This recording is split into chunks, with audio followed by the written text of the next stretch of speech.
मतलब जोरदार। इम्फेटिक हम बनाते हैं डू डैश डीड का। किसका बनाते हैं? किसका बनाते हैं?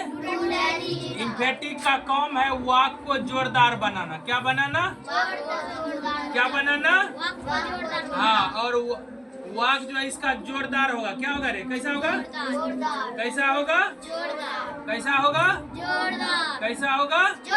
जैसे देखो, जहाँ हैव रहेगा, हैव के बदला में देना है डू हैव। हैव के बदला में जहाँ में हैज रहेगा उसके बदले में देना डज हैव। क्या देना है? और जहाँ हैड रहेगा उसके बदले में क्या देना है? Did have. जैसे एक वाक्य देखो, आई हैव ए कॉ, मुझे एक गाय है। अब इसका बोलेगा कि इम्फेटिक बनाइए। क्या बनाइए? बोल रहे बताओ। इसका बोलेगा इम्फेटिक बनाइए। क्या बोलेगा बाबू? इम्फेटिक। आई दो, हैव के बराबर में क्या देगा? हैव बराबर डू हैव। हैव बराबर क्या देगा? Do have. डू हैव देकर ये जो रेस्ट बचा हुआ एक और लिख दो। क्या हो गया वो आप बता दो। आई डू हैव ए कॉ।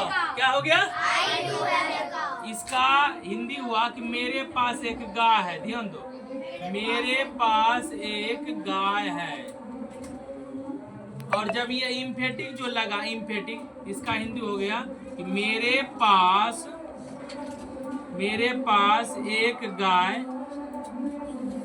जरूर है। क्या हो गया रे बता तो? मेरे पास एक गाय जरूर है। गाय जरूर हो गया, ये जो इम्फेटिक लग गया इसलिए। अब दूसरा वाक्य देखो, ये तो ये नंबर बोला हो गया।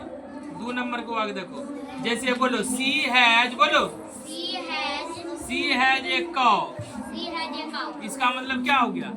उसे एक गाय है। उसे एक अब इसका इम्फेटिक बनाओ। क्या बनाना है बताओ? इसका इम्फेटिक बनाने के लिए हम लोग क्या करेंगे? हैज बराबर सूत्र क्या होता है बताओ रे? Does have. क्या होता है? क्या होता है? Does have. तो यहाँ क्या हो जाएगा? बोलो सी हैज का मतलब हम दो डज हैव। बोलो सी डज हैव। उतार दो एक का। जब वाक आपका इम्फेटिक नहीं था, जब आपका वाक सिंपल में था, तो सी हैज ए कॉ, तो उसे एक गाय है। इम्फेटिक जब बनाएंगे तो सी डज हैव ए कॉ, क्या हो जाएगा? उसे एक गाय जरूर है।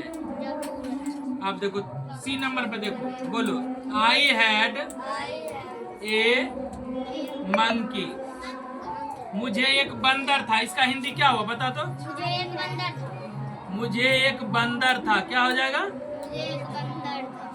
आप देखो इसका इम्फेटिक बना। इसका इम्फेटिक जब हम लोग बनाएंगे, ध्यान दीजिएगा, इम्फेटिक जब बनाएंगे तो हैड बराबर क्या सूत्र होता है? बताओ क्या होता है रे? बताओ। हैड बराबर सूत्र क्या होता है? हैड बराबर सूत्र क्या हो जाएगा? बोलो आई डिड हैव। ये वाक को उतार, ए मंकी। जो रेस्ट बचा उसको उतार। इसका मतलब क्या हो गया? मुझे एक बंदर जरूर है। जरूर था हो जाएगा। जरूर समझा? चलो कौन कौन समझा? हाथ उठाओ। कौन कौन दिखाओ तो कौन कौन समझा? कौन कौन समझा रे? समझ? चलो समझ गया रे? हाँ समझ गया? चलो ठीक है।